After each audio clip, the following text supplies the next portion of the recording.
O que é realmente a internet? A gente vem com essa pergunta. A gente começou falando, né, dos cabos interligados por vários lugares, mas eu gostaria da sua definição de o que é a internet para você. Caramba, a internet é a maior obra da humanidade. Nada que a humanidade já fez em sua história é maior do que a humanidade.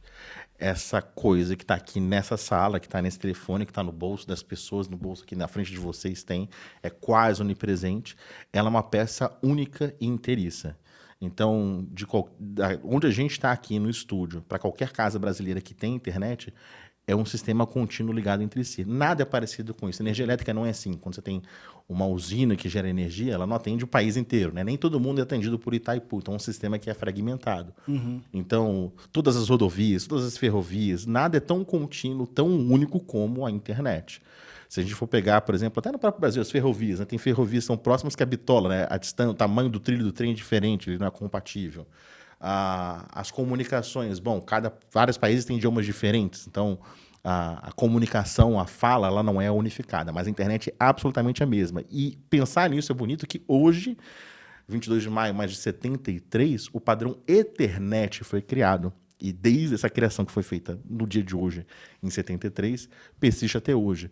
Então, a retrocompatibilidade da internet é um trunfo que a gente herdou dos nossos ancestrais que criaram essas tecnologias num berço acadêmico. A internet era um advento acadêmico.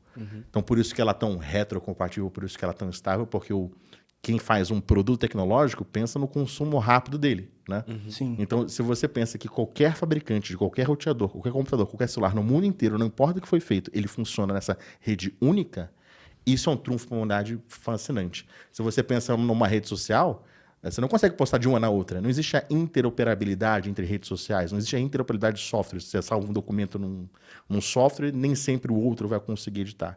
Então, é um feito único dessa grande rede que conecta outras redes. Então, inter é de entre um e outro, e net é essa rede. Então, é uma rede de troca de informações, de alcance global, de elevada retrocompatibilidade que conecta tudo e todos. Que louco. A gente falou um pouco sobre a história da internet, assim, como que ela foi recebida. Você falou que esteve lá na primeira aula quando a internet foi ligada. É interessante a gente saber como porque a gente tem uma noção que a internet, sei lá, é o Google, é o Facebook, é o YouTube, e a internet é muito mais que isso. E eu queria saber um pouco de como que foi a concepção da internet no Brasil nesses primeiros anos, como que foi a infraestrutura necessária para a gente chegar o investimento necessário desde aqueles primórdios, porque você falou assim, a internet antigamente era regional, né? Que a gente pode conhecer hoje como intranet, por exemplo. A intranet, aqui nós quatro podemos montar uma rede com cabo, com modem, e montar uma rede local que somente a gente acessa. Basicamente a rede era BBS. BBS era um pouco disso, só que bem maior.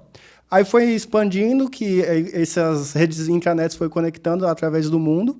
E eu acredito que isso foi necessário um investimento, um discurso para conseguir chegar nisso. Como que foi esse recebimento no Brasil? Como que foi para investir nisso? Para conseguir ter essa infraestrutura de rede que a gente tem hoje? Legal.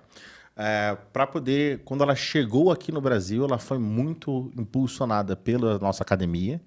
Né? Hoje, nossos fundadores do Comitê de Gestão da Internet, o Demi Kitico, o Milton, o CAF, enfim, eram caras que estavam na FAPESP e nas universidades e queriam que o Brasil estivesse unificado a outras... Existia um viés muito universitário, muito acadêmico, né? Para que pesquisadores conversassem com outros pesquisadores através da internet.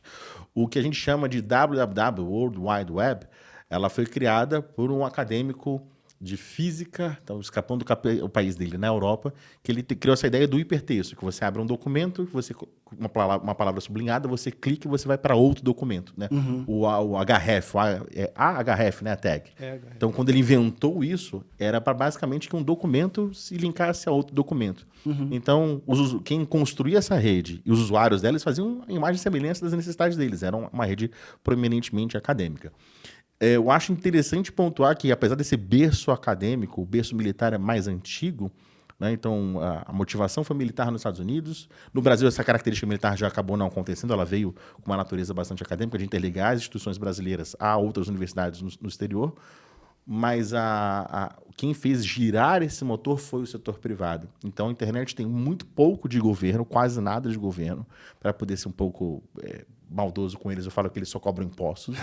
Esse é o papel deles. O fomento que eles fazem para a internet é muito pequeno, mas é uma iniciativa privada. Então, várias empresas se reuniram para fazer uma cadeia produtiva para poder fazer isso acontecer. A parte de maior investimento são tal dos cabos submarinos, que efetivamente tem que vir um cabo e sair de outros países e chegarem no Brasil.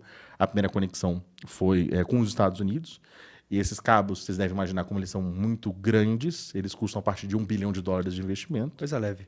Mas isso não é uma tecnologia muito nova. De qual década se chuta que foi o primeiro cabo submarino interligando o Brasil? Primeiro cabo de telecomunicações interligando o Brasil a outro país. De qual década? Chuta aí. Começo do século XXI, 2000? 2000, mas acho um que lance. é dos 60, eu acho. Acho que 70, 80. Eu fiz uma pegadinha com vocês. A década de 70, mas o século é 1870. O primeiro cabo submarino foi bancado pelo Barão de Mauá como presente a Dom Pedro II e era de telégrafos. Ele ligava Copacabana até Paris. Então, essa estratégia de lançar cabos no mar e cruzar os oceanos era muito antiga, desde a época do telégrafo, isso existia. Tanto que, nos Estados Unidos, por exemplo, em Nova York, na rua Hudson, número 60, tem um prédio que era um prédio de telégrafos e hoje ele foi substituído por um prédio de cabos submarinos. Então, essa infraestrutura que já foi criada para outras tecnologias foi uma substituição, foi uma ampliação dela. O meio físico, em vez de ser só metálico, esses cabos eram metálicos. Então, imagina quanto de energia ele gastava para empurrar pelo oceano. Aquele sonzinho lá do telégrafo, em código Morse. Eles foram trocados para a fibra ótica. A fibra ótica tem uma capacidade de levar a milhares de quilômetros. Mas de tempos em tempos ele tem repetidores. Então, precisa ter um componente eletrônico alimentado por energia elétrica, ou seja, junto com a fibra ótica no cabo submarino vai um cabo elétrico, e ele recebe o sinal, tem um RX, ele detecta e retransmite, e vai ampliar por mais centenas de quilômetros nesse cabo em diante. Então, hoje o Brasil é conectado com a América Central, a América do Norte, a Europa, entre Fortaleza e Lisboa. E nós A somos Europa ligados foi por bola. recentemente, inclusive, né? Bem recente, tem menos de 3 anos. Sim. Né? Então, o que motivou esse cabo foi a descoberta do caso do Snowden, né? Que ele mostrou como os Estados Unidos aproveitavam dessa geografia privilegiada de que muitos dos cabos, na verdade na América, todos os cabos convergiam para os Estados Unidos e eles faziam espionagem e monitoramento do conteúdo. Então, houve uma iniciativa tanto da Europa como do Brasil, da América do Sul, de vamos arranjar outros caminhos, mas ainda assim é um cabo privado. Então, a iniciativa privada é a grande força motriz da internet funcional. Os governos têm um papel muito diminuto na construção disso. Interessantíssimo. Então, em linhas gerais, todo mundo que tem em casa tem um modem, um roteador, onde tem um cabo na traseira deles. Se você vai conversar com alguém, vai jogar com alguém que está na Europa, existe um cabo contínuo da sua casa até a Europa, até o Japão, se você fosse comunicar com alguém do Japão. Por isso que, fisicamente, é uma das maiores coisas que a humanidade já fez. Intelectualmente também. Sim, muito foda.